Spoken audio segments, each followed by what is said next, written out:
Criminal Volume 6, The Last of the Innocent, written by Ed Brubaker, art by Sean Phillips. Alright, Volume 6, The Last of the Innocent. Now, I want you all to higher your expectations for this particular volume because I think it is the best one so far. It is so fun. And what Ed Brubaker did in this volume is that he took the Archie comics characters, so Archie, Betty, Veronica, etc. He lifted them. He changed the names, to avoid copyright issues. But it's basically the Archie comics kids. And he put them into the world of criminal. And it's dark and twisted.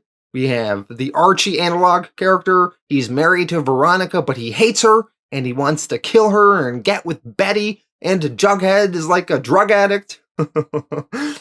I love it. So fun. So good. This one's the best for me. Let's dive into it. Volume 6, The Last of the Innocent. Issue 1, The Last of the Innocent, Part 1. The story begins in 1982. We see Riley Richards, who is essentially an analog to Archie Andrews from the Archie comics. Well, this Riley Richards, he lives in Center City now, but he is boarding a train to head back to his hometown of Brookview, which is essentially an analog to Riverdale. Riley, he is heading back home because his father has cancer and it is not looking good for his dad. Riley, he doesn't really like Center City, but the girls and gambling and drugs keep him interested. As he is nearing the train station, Riley bumps into Teague Lawless. Teague is telling Riley that he owes Sebastian Hyde a lot of money for his various gambling debts and Riley better pay. Riley says he'll have the money for Teague on Monday. Riley, he boards the train and heads to Brookview. He hasn't visited back home in over 5 years. We have a flashback, but it's done in a very interesting way. All the flashbacks in this volume are going to be paying homage to the old Archie comics and are drawn in that old school Archie kind of style. So in this flashback, we see Archie when he was younger with his dad. His dad is eating a ginormous sandwich late at night. This kind of excessive eating may have been what led to his stomach cancer in the present day. Back to the current day, which remember is 1982 in the time of this story.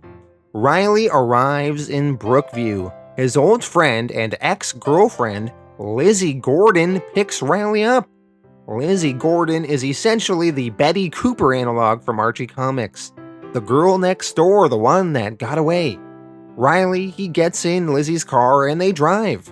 And as they're driving, they're talking about old times back in high school. Lizzie asks, "How is Felicity doing?" Felicity Doolittle is the Veronica Lodge analog.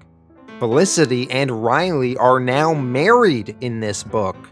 So in this series, the Archie analog ended up with the Veronica one, and they live together in the big city, and Archie, he just misses Betty from high school. However, Archie and Veronica, or in this case Riley and Felicity, their life is not the fairy tale ending you would expect. We have a quick flashback. We see Riley a while ago. He snuck into the Doolittle's family estate downtown. Riley was looking for Felicity's safe deposit key and passbook. And while Riley was sneaking around here, though, he heard the front door open, so he hid in the closet. And in walked Felicity Doolittle and Teddy Markham, and they were fooling around. Felicity was cheating on her husband Riley with this Teddy Markham, who is of course an analog to Reggie Mantle in the Archie comics. Reggie was always Archie's rival in the comics, and they always competed for Veronica. So Felicity and Teddy were having an affair. We see Felicity zip down her dress, and the two of them have sex while Riley watches hiding from the closet. Back in the current day, Lizzie drops Riley off at home. and they make plans to hang out later. Riley's parents are apparently at the hospital, so Riley goes to the hospital to see his dad there, and his dad is bedridden. Riley spends some time with his dad, who is supposed to be going into surgery the next day, and after a while, Riley eventually leaves the hospital to go hang out with his friends. He meets his friends at the local diner, and in the diner, it's just Riley, Lizzie, and Riley's best friend known as Freakout. Freakout is the Jughead analog from Archie Comics. Jughead is typically Archie's best friend, and he often gets into crazy antics and eats a lot of food. So this version of Jughead, named Freakout, his real name is Vladimir Frykowski, although the name Freakout has a better ring to it. Now, he has been best friends with Riley since they were kids. One thing about Freakout, though, is that he is a recovering drug addict. We have a flashback to Riley and Freakout as kids. Freakout, he's got a big bong, and the two of them are getting stoned. Riley and Freakout always used to get hella stoned when they were kids. And I found it pretty funny to make the Jughead character a stoner, because Jughead always ate a ridiculous amount of food, and now we know why, because he was always hella high, probably. Freakout, though, now in the current day, he's trying to go clean. The drugs and alcohol have ruined his life, so he is in some sort of recovery program like Alcoholics Anonymous, and he has been sober for a while now. But it is still a very delicate balance for him, not falling away from sobriety. While they're all talking in that diner, someone from their high school walks in, and it is Brock Martin, and he is the Moose analog from Archie Comics. Brock, he is a cop now, and he's still living and working in Brookview. He says hello to Riley and the others, and he grabs his food he ordered to go, and he heads off. Brock Martin's going to be coming back into the story later. Riley, as he is sitting with Freakout and Lizzie in the diner here, they share some laughs, and Riley, he starts getting some feelings for Lizzie back. Their knees accidentally touched, and she pulled away, blushing. Riley finds her kind of adorable. When Riley arrives back home from the malt shop diner he was in, his mom is crying. Riley's dad passed away. The cancer had spread more than they thought. A few days later, there was a funeral for Riley's dad.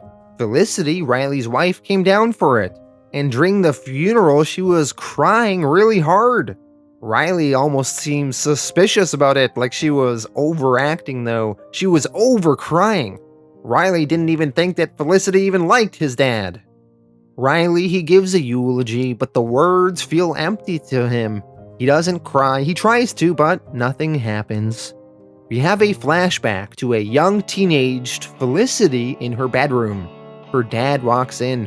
Her dad is Phil Doolittle, the richest man in town. He is an analog to Hiram Lodge from Archie Comics, who is Veronica's father. Phil Doolittle hates Riley, much how like in the Archie Comics, Mr. Lodge hates Archie. Phil, he asks his daughter Felicity to not torture him by dating townies. Felicity says that she likes Riley though, but if Phil were to raise her allowance, she'll bring Riley around less often. Phil tells his daughter, deal. Now once Phil leaves Felicity's bedroom, Felicity lifts her dress and it's revealed that Riley was hiding under there the whole time, eating her out. Riley comments, boy, your dad really doesn't like me. And Felicity tells Riley, did I tell you to stop? So we already have a much more sexualized version of the Archie Comics characters here. Back to the current day. Riley and Felicity have dinner with Felicity's dad, Phil Doolittle, at his mansion. Riley thinks about Felicity and how her family was so rich. They were on another plane of existence than the rest of them in this town. And her wealth, that kind of made her sexier, more mysterious than all the other girls in town, and Felicity kind of knew it. Over the years, the two of them, Riley and Felicity, they really grew to resent each other. The money was a big part of the reason why Riley didn't leave though, why he is still here sticking it out. Riley, he's gonna try and sneak into their safe deposit box and see if he can steal some cash, to pay off his gambling debts. He doesn't want to get his legs broken by Teague Lawless. After dinner, Riley and Phil Doolittle discuss Phil's business rival, Gordy Gold. Gordy is trying to run Doolittle Industries into the ground. Riley tries to ease Phil's worries. He says, "The company's doing fine, Phil." See, Riley, he actually works at Phil's company. Phil gave him a job there. Phil explains, "Doing fine isn't good enough, but I don't expect you to understand." And Riley, taking offense, says, "What's that supposed to mean? You think I'm not doing my job right?" And Phil continues, "It's not about the job, boy. It's about the breeding." Riley's a little bit upset about this criticism. He says, "My father was buried today." But Phil, not having a heart, really says, "Of course, I know. I paid for the frickin' funeral." That night, Riley and Felicity went back to Riley's mom's house and they spent the night in Riley's old single-bed bedroom. Felicity made snarky comments about how nothing has changed in this house since when they were kids. The two of them try to sleep, but Riley, he can't. He decides to go downstairs and he looks through some old boxes of old comic books he has, things from his youth. He eventually passes out for the night, and he dreams of his childhood and the various memories he had. He remembers his time with Lizzie Gordon, the day that Felicity moved to town, the day that Freakout and Riley found a dead body in the park, the day that Riley hit a game-winning home run, and all the various lazy Sundays reading comics and the endless summers. When Riley eventually wakes up in the morning, Felicity finds Riley on the couch and she tells him, "There you are. Come on, get a move on. We're not missing that morning train. I'm not getting stuck here another night." Riley, staring at Felicity, thinks to himself, "And that's when I know how to get it all back, how to escape this life. I have to kill my wife." Issue 2, The Last of the Innocent, Part 2. Over the next few weeks, Riley goes back to his normal life. He heads back to Center City, back to his job at Doolittle Industries. He has dinner with Felicity, thinking about ways to kill her. Riley is pretty much on autopilot. He eventually pays off some of his gambling debts, and then he thinks more about his plans. One night, he spies on Felicity and sees her cheating on him some more with Teddy. She told Riley she was going to a play that night, but Riley spotted her instead out to dinner with Teddy. And when she came back home later, Riley asked her, "How was the play?" And Felicity lies and says, "It was fun, you should have come."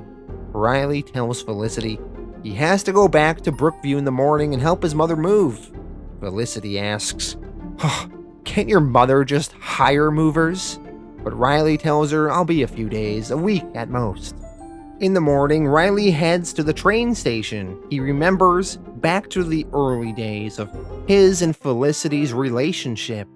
Riley narrates that when he met Felicity, it was like getting hit by lightning.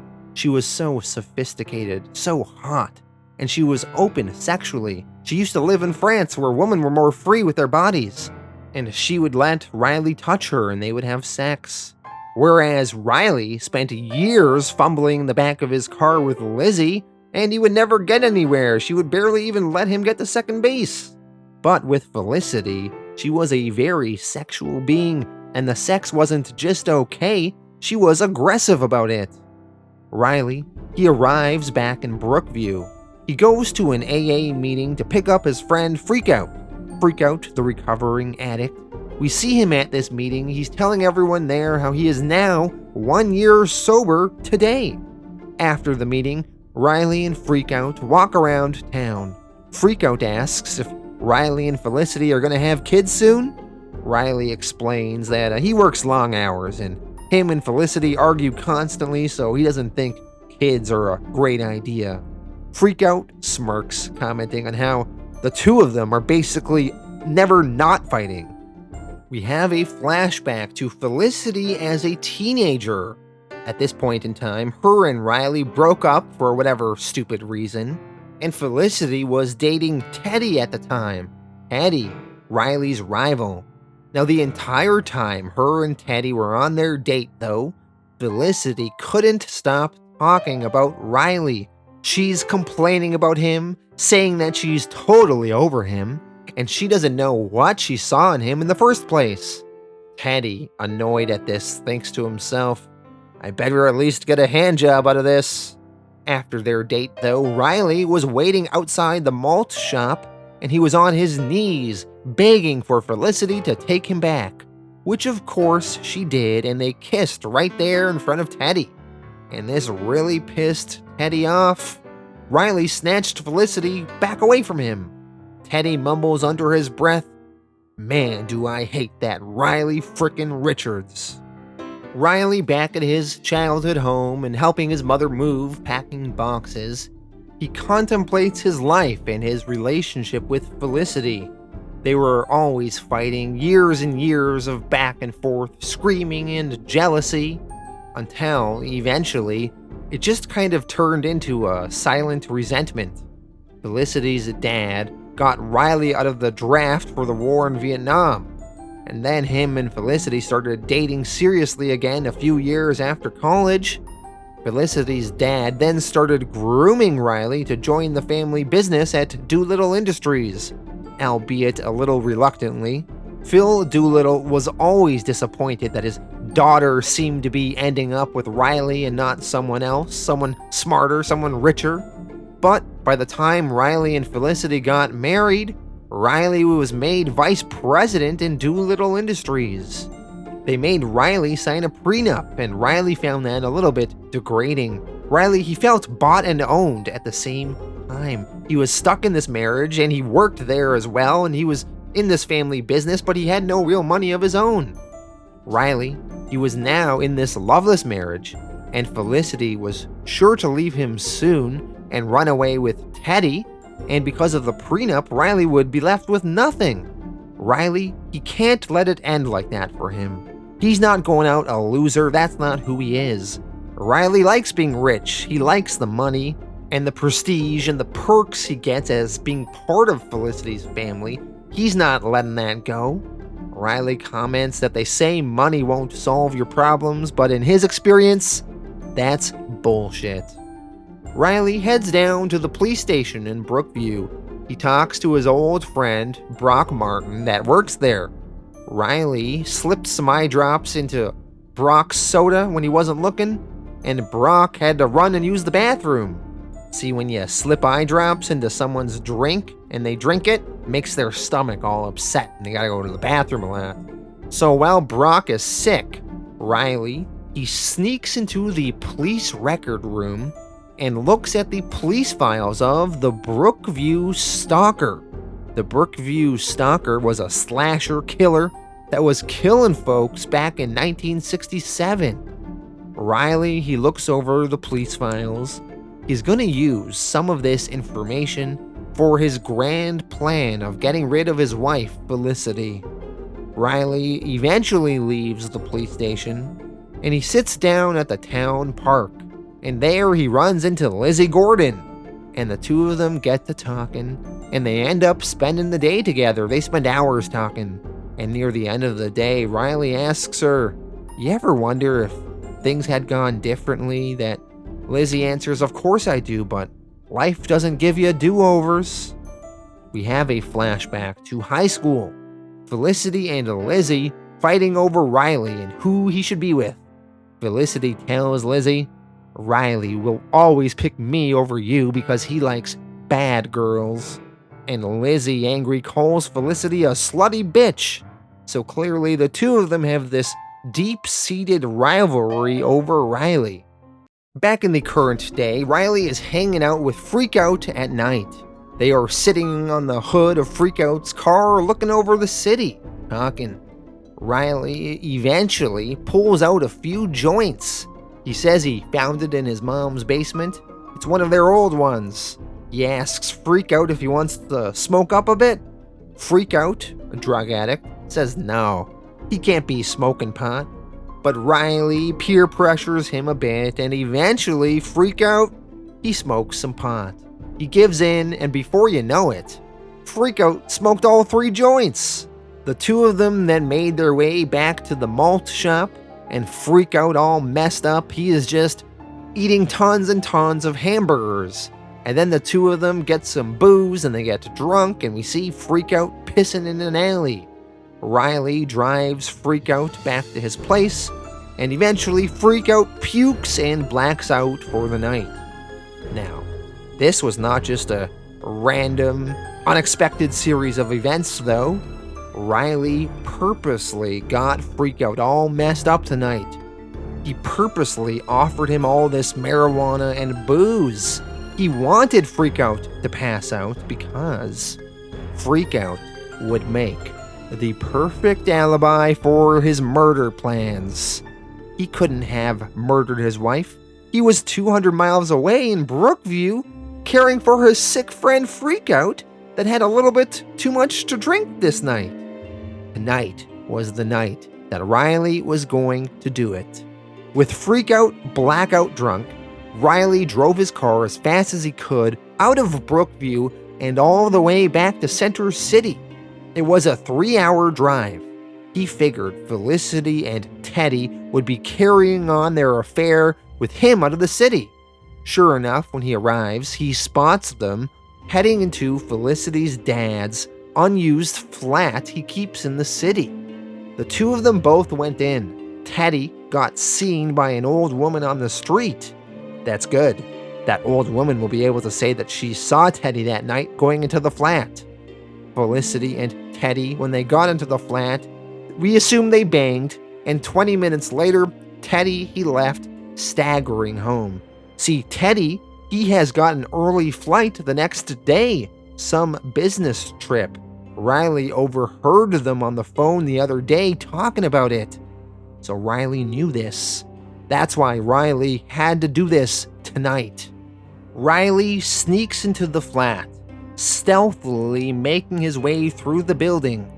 He eventually sees his wife, Felicity, naked in the bedroom. Riley sneaks up behind her with an ice pick in his hands. Riley mumbles, "My God, why did you have to be so frickin' beautiful?" He then grabs her, puts his hand over her mouth, and stabs her in the eye with the ice pick, killing her. The reason that he killed her this particular way is because he wanted to make the crime seem related to that serial killer, the Brookview stalker, the one that was killing people in the 60s, the one that Riley looked up the police records to. So this is all part of Riley's master plan. Issue 3, The Last of the Innocent, Part 3. Riley, after killing Felicity, drove as fast as he could back to Brookview, and he made it back long before morning, enough to even catch a few hours sleep. When Freakout woke up in the morning, he thought that Riley was there the whole night taking care of him. Freakout asks, "What happened last night?" And Riley, lying, says to him, "Oh, sorry, Freakout, I guess I'm a bad influence. You were throwing up most of the night. I stayed to be sure you didn't choke on your own vomit." Freakout is freaking out. He says, "Jesus Christ, I had a freaking year of sobriety all down the drain." Freakout says he's got to find a meeting. Riley is trying to get Freakout to calm down. They go for breakfast. Riley is kind of surprised. He didn't expect his friend Freakout to be so messed up over this falling off the wagon thing. Freakout, he barely eats. He's just hating himself for giving in. When Riley and Freakout get back to Riley's mom's house, Brock Martin, the local cop and friend of Riley, is there, and he tells Riley all about Felicity being killed the night before. Now Riley, he has to prepare to act and hold up his sad, bereaved husband facade. He flies back to Center City with Phil Doolittle on the Doolittle corporate jet. The 2 of them talk to the cops about Felicity's death. Riley is not a suspect. They've checked his alibi with Freakout already. And he was, 200 miles away, right?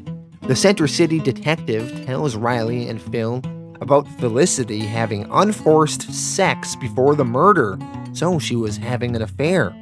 Riley pretends he didn't know anything about this. He continues acting the part over the next few days and weeks. He goes to work, he stares at the office wall. One time, Riley even breaks down and tosses papers off his desk and yells, "God damn it!" He even cries. You can't tell if they're real tears or not, but no matter. Phil seems to buy it. Phil tells Riley, "I know, boy, I know." Even at home, Riley keeps the facade up. He can't let his front down. He is not free and clear yet. We have a flashback to high school days. It's a house party. Teddy and Felicity are playing 7 Minutes in Heaven. You know, where you're in the closet and you make out with each other? Well, when they get out of the closet, Teddy has Felicity's lipstick all over his face and he's bragging to Riley, "Sorry, pal. I guess I lost track of time getting to third base." Riley, angry, says, "No way Felicity let you." And Teddy pulls out her panties as he has them in his pocket and he gloats, "Then what are these?" Riley then jumps and fights Teddy. The two of them are going at it. And Lizzie asks Felicity, "Jesus, Felicity, did you really let Teddy finger bang you?"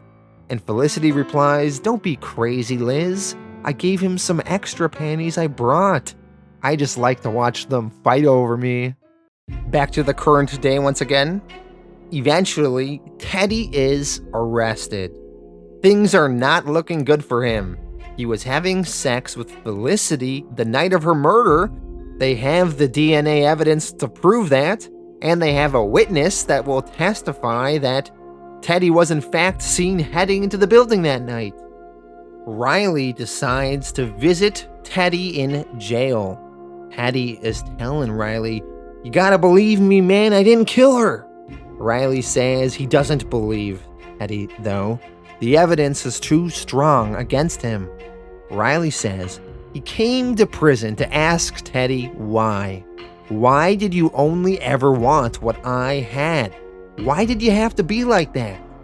Teddy, livid, asks Riley, "Jesus, I'm in a cell and you're talking about high school?" Teddy admits, "Listen to me. I was sleeping with Felicity, okay, but I didn't kill her. I can never." And Riley asks, "Never what?" It all then clicks in Teddy's head, though. He figures it out. He says to Riley, "Motherfucker, you knew, you did this, you framed me." And Riley smirking says, "Is that gonna be your defense? 'Cause good luck." And you can still answer the question, "Why did you want my life, Teddy?" Teddy replies, "Fuck you, Riley Richards, everybody's all-American boy. Still think the whole world revolves around you, you self-centered prick? You know what Felicity said when we were having pillow talk? That you were empty. Said when no one was looking, you didn't even exist." Riley to this says, "That's the weirdest complaint I've ever heard." Teddy, very angry now, says, "I'm gonna fix this. I'm getting out of here, and when I do, I'm gonna kill you, you frickin' fraud." Riley replies, "I don't think so, Teddy," and he leaves. A few days later at the police station, the detective in charge of investigating Felicity's death is reporting on his latest findings. The detective is convinced that Teddy is in fact the killer, although he says that Teddy is claiming Riley framed him. The detective says that the way Teddy murdered Felicity with an ice pick into her eye is very similar to some killings in the 60s that came from Teddy's hometown in Brookview there. The ice pick to the eye thing was a detail held back from the press, so only the real killer would probably know that. So this detective is starting to think that Teddy is responsible for all those killings as well, and they're contemplating maybe pinning those murders on him too. So far, everything is going according to plan for Riley. Riley eventually tells Phil that he wants to take a leave of absence from work for a while, just so he can focus on getting over Felicity's death. Lizzie and Freakout come to Center City for Felicity's funeral, and after the funeral one night, the three of them go to a nightclub to see one of their old friends perform there in downtown Center City, a woman named Miranda. Miranda, she is sort of a solo version of Josie and the Pussycats from Archie Comics. Riley narrates that he almost dated Miranda back in the day in high school, but he wasn't brave enough to date her, as dating the only black girl in Brookview in the 60s, it just wasn't done. So at this nightclub, they watch Miranda perform. Freakout, now off the wagon, is drinking heavily and making an ass of himself. Now Riley, he runs into a younger Sebastian Hyde.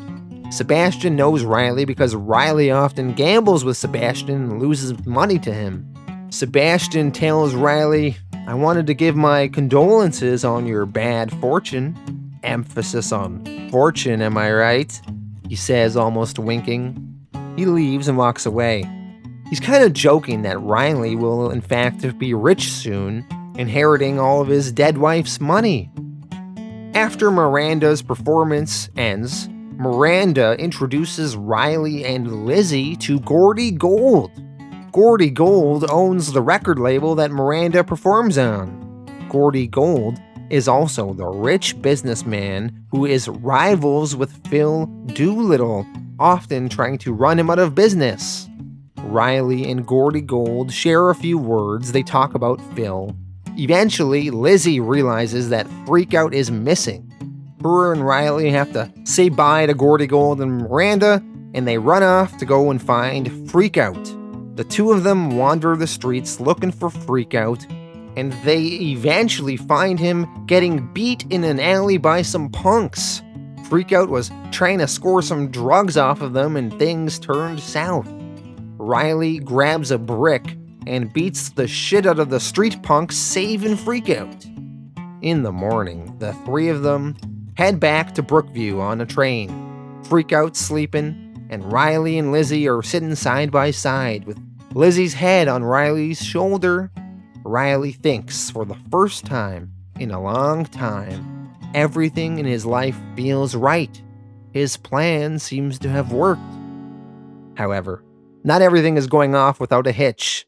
Phil Doolittle suspects something about Riley. He even hires a private investigator named Britt Black to look into Riley. He tells the investigator, "My son-in-law's hiding something.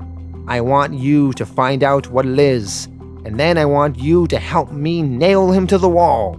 So Riley is not out of the woods yet. Issue 4, The Last of the Innocent, Part 4. This is the final issue in this story arc. We jump ahead 2 months.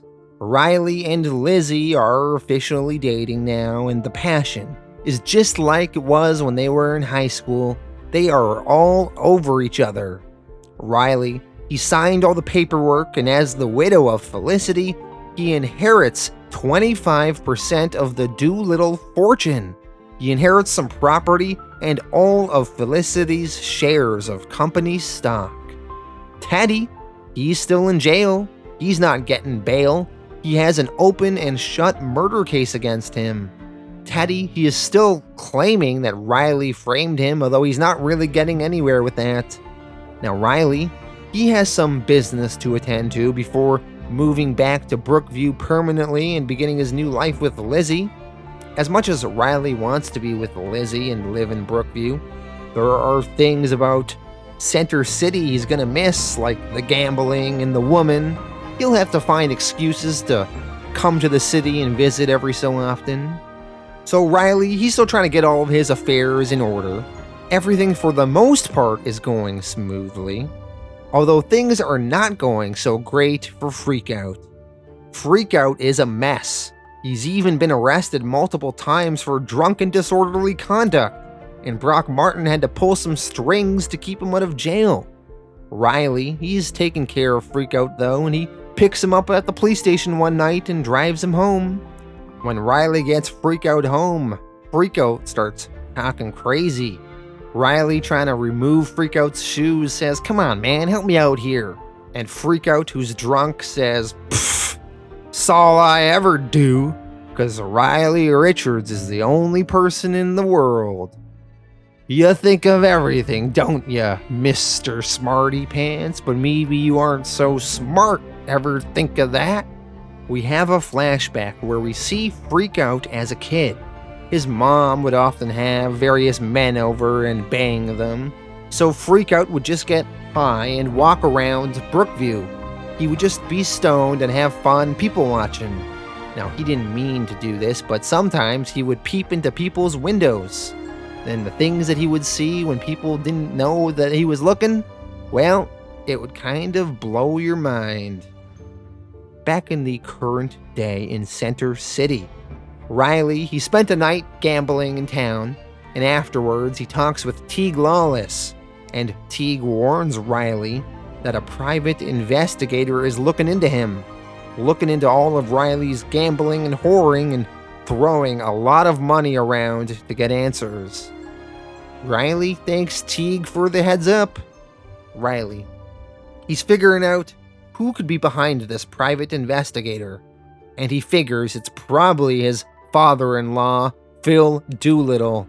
So first he has to confirm his suspicions. He sneaks into the Doolittle offices. He still has access.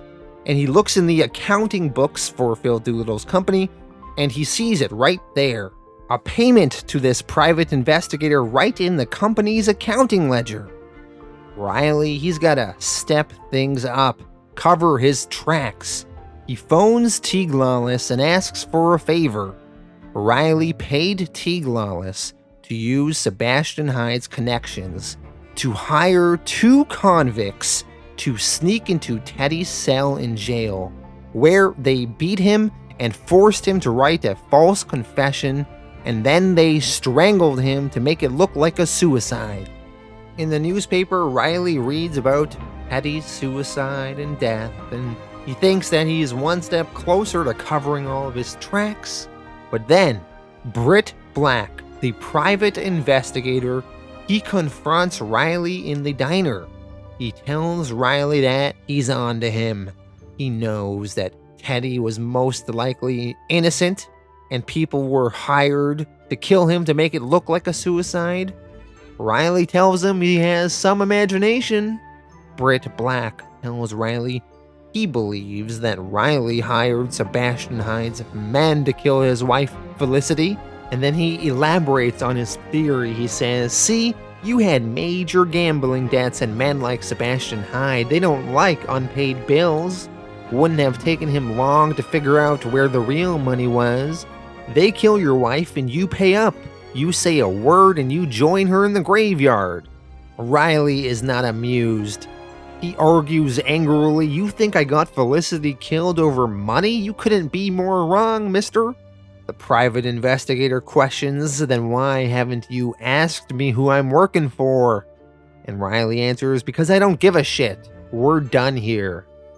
The private detective, Britt Black, who I guess is a kid detective prodigy, now an adult, he says, "No, we're not done here. I may not be able to prove it yet, Richards, but I've been catching people in lies since I was 12 years old. And I know you're hiding something, maybe because you're scared or maybe just because you're a dick, but you're gonna slip up one day, or someone you trust will, someone who knows your secrets.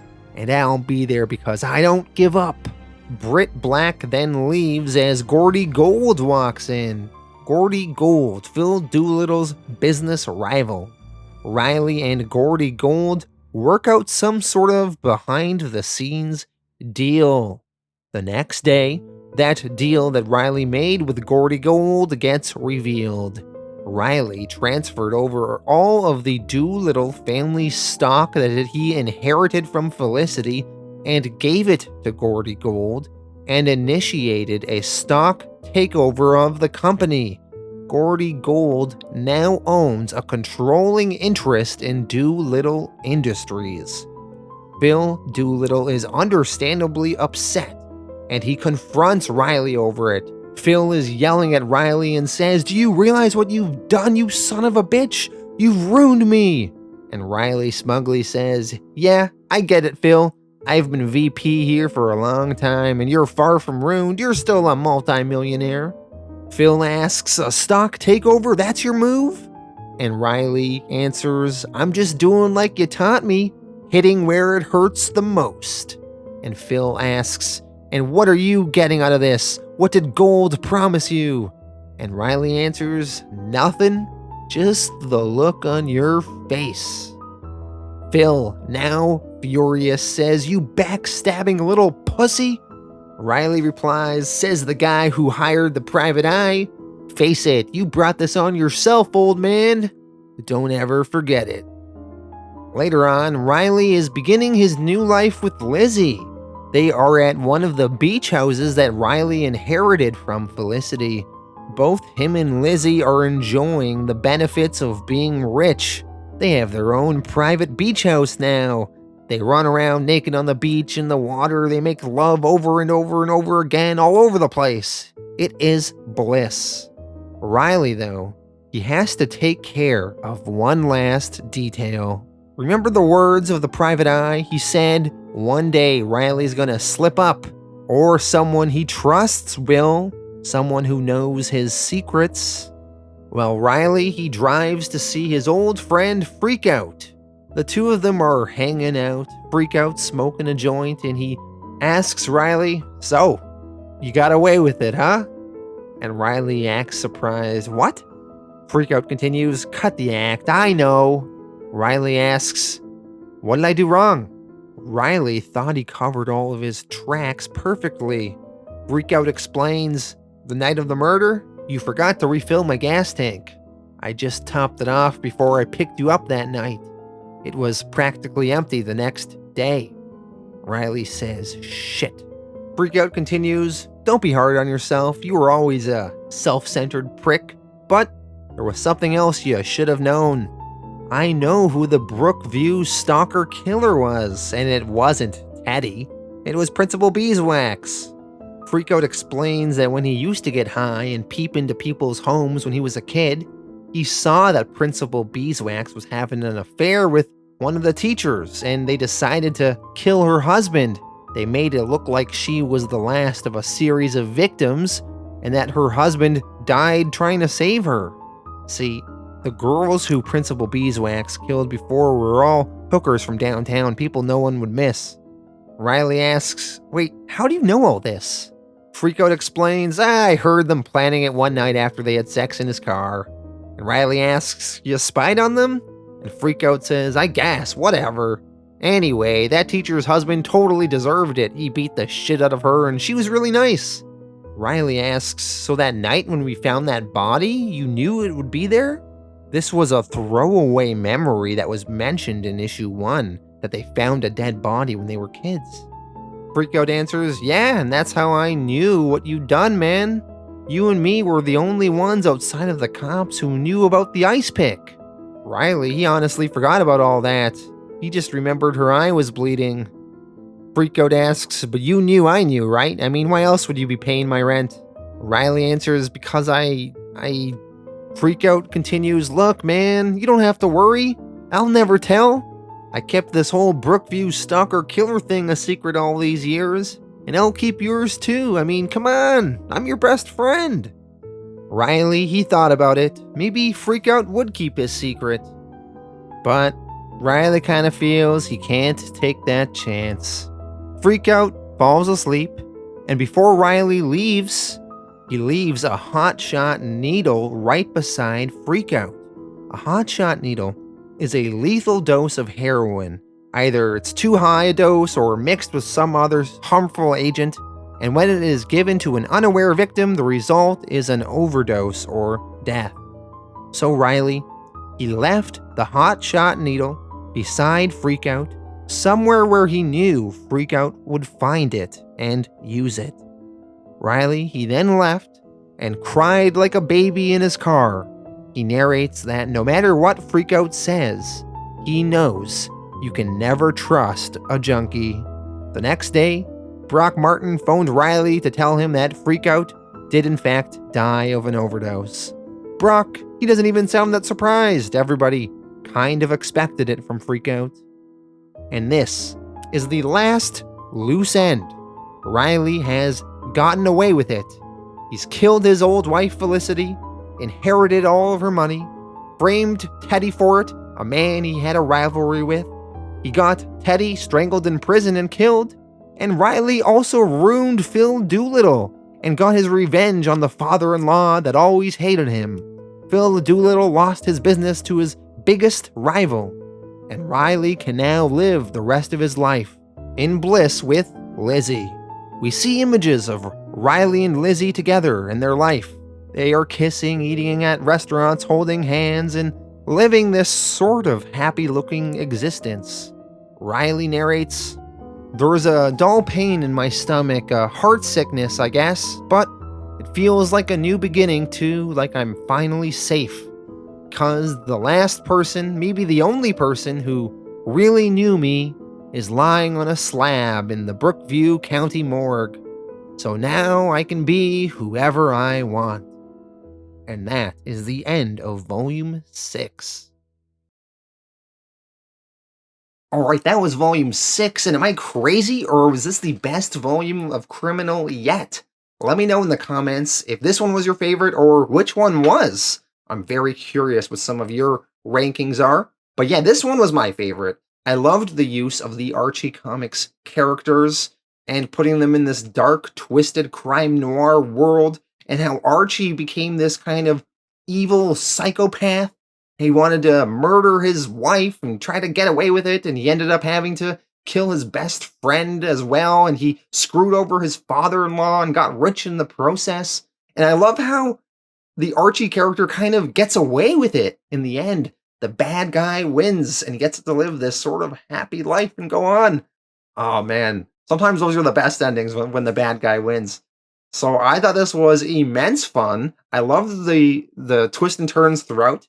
I also loved the art style and how when we had the flashbacks, it was drawn in that old school Archie style, really paying homage to the original Archie book. So I thought that was a really good touch as well. I'm going to give this volume a 10 out of 10. I loved it. Let me know your thoughts in the comments if this was your favorite or one of the other ones. And if you're interested in more Archie stuff, I covered this series called Afterlife with Archie, which takes the Archie characters and puts them in this horror zombie book, and it was immense fun. So check that out if you have not.